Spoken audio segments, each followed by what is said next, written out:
ధరల పెంపుకు మోడీ అవకాశవాద రాజకీయాలే కారణమని సిపిఐ పట్టణ కార్యదర్శి పోరుమామిళ్ల సుబ్బరాయుడు అన్నారు. ట్రంప్కు తలొగ్గిన మోడీ రష్యాతో, అరబ్ కంట్రీలతో అలీన విధానాలకు తూట్లు పడచడం మూలంగా ఆయిల్ గ్యాస్ కొరతకు కారణమంటున్నారు.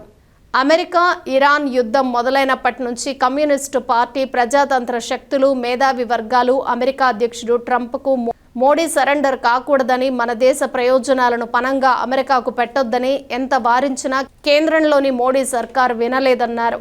అలీన విధానాలకు తూట్లు పొడిచి ట్రంప్కు సరెండర్ అవ్వటం వెనుక సొంత అజెండా అదానీ ఆస్తులు పెంచడమేనని వారు విమర్శించారు.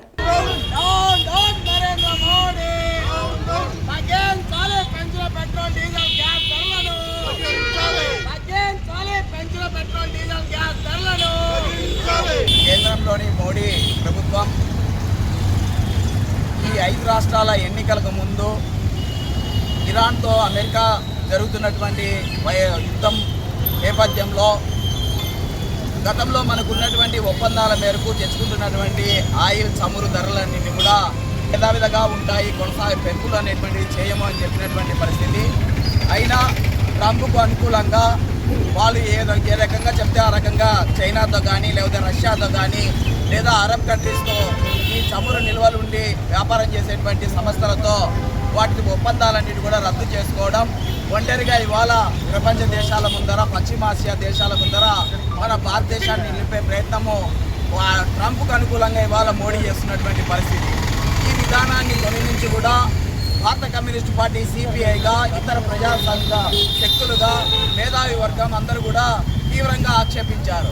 మీరు భారతదేశానికి ప్రధాని కానీ, వెళ్ళి అమెరికా అధ్యక్షుడు ట్రంప్ భారతదేశానికి ఆధీనంలో ఉంచేటువంటి చర్యలకు ఏ రకంగా అంగీకారం తెలుపుతారని చెప్పేసి మోడీని విమర్శించారు.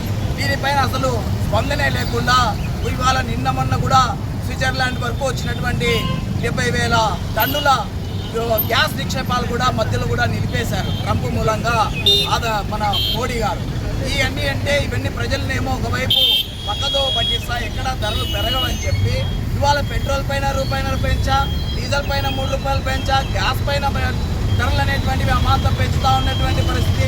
సామాన్యులకు తీవ్రమైన ఇబ్బందులు ఎదుర్కొంటా ఉంటే ఇవాళ నరేంద్ర మోడీ ఇవాళ గ్యాస్ను లేదా పెట్రోల్, డీజిల్ ధరలను వీటన్నింటినీ నియంత్రించాలంటే, చమురు అనేటువంటిది అందరికీ అందుబాటులోకి తీసుకురావాలంటే ఇవాళ వారాంతంలో ఆదివారం రోజు సౌత్ స్టేట్స్ కొన్ని కంప్లీట్గా ఉన్నటువంటి 6 రాష్ట్రాలు, అలాగే మనతో పాటు యూపీని చోట 2-3 నార్త్ రాష్ట్రాలన్నీ కూడా ఆదివారం కూడా పెట్రోల్ బంకులు బంద్ చేయండి, ఎవరు కొనుగోలు చేయకండి, పొదుపును పాటించండి అని చెప్పేసి మాట్లాడుతూ ఉంటారు.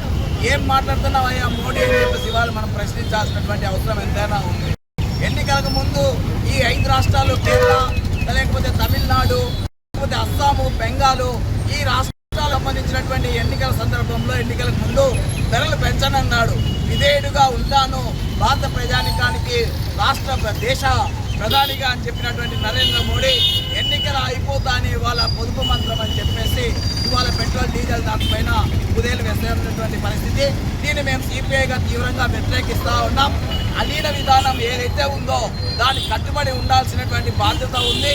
అట్లా నేను అలీన విధానానికి ఉండను, ట్రంప్కు అనుకూలంగా ఉంటా అనేటట్లు ఉంటే మోడీ మాకెందుకు ప్రధాని భారతదేశానికి? కాబట్టి నువ్వు ఈ అటో ఇటో తేల్చుకోవాల్సినటువంటి అవసరం ఎంతైనా ఉందని చెప్పేసి నరేంద్ర మోడీ ఇస్తా. దాంతోపాటు పెరిగినటువంటి ధరలన్నిటి కూడా ప్రభుత్వమే భరాయించాల్సినటువంటి అవసరం ఉంది. సబ్సిడీలు ఇస్తా అన్నావు, సబ్సిడీలు ఇంతవరకు పడినటువంటి పరిస్థితి ఉంది. లేకపోతే సిలిండర్ల పరిస్థితి ఏంటి? ఒకవైపు ఏమో పక్కదారిన ఇవాళ బ్లాక్ మార్కెట్లోకి ఏమో ఇవాళ సిలిండర్లన్నీ కూడా వ్యాపారాలు వెళ్ళిపోతూ ఉన్నాయి. వాటిని నియంత్రించేటువంటి పరిస్థితి, పర్యవేక్షణ చేసే పరిస్థితి లేదు. కాబట్టి గ్యాస్, పెట్రోల్, డీజిల్ ధరలు అనేటువంటివి పెరిగితే, నిత్యావసర వస్తువుల సరుకుల ధరలు కూడా అమాంతం పెరిగితే సామాన్యుడు తిండి తిని బతికి బట్టగట్టేటువంటి పరిస్థితి ఉండదు. కాబట్టి అసలే నిరుద్యోగం ఏ మేరకు పెరిగిపోతా ఉందో ప్రతిదినం చూస్తూ ఉన్నాం. ఇవాళ వలసలను నియంత్రించడానికి ఇవాళ ఆంధ్రప్రదేశ్లోకి వచ్చేటువంటి ఫ్యాక్టరీలో మూలంగా ఉపాధి చూపుతా అని చెప్పేసి స్వయంగా చంద్రబాబు నాయుడు ఇవాళ తెలిపాడు. అంటే వలసలు వెళ్తా ఉన్నాయంటే ఇవాళ బతకడం కష్టం అవుతా ఉంది.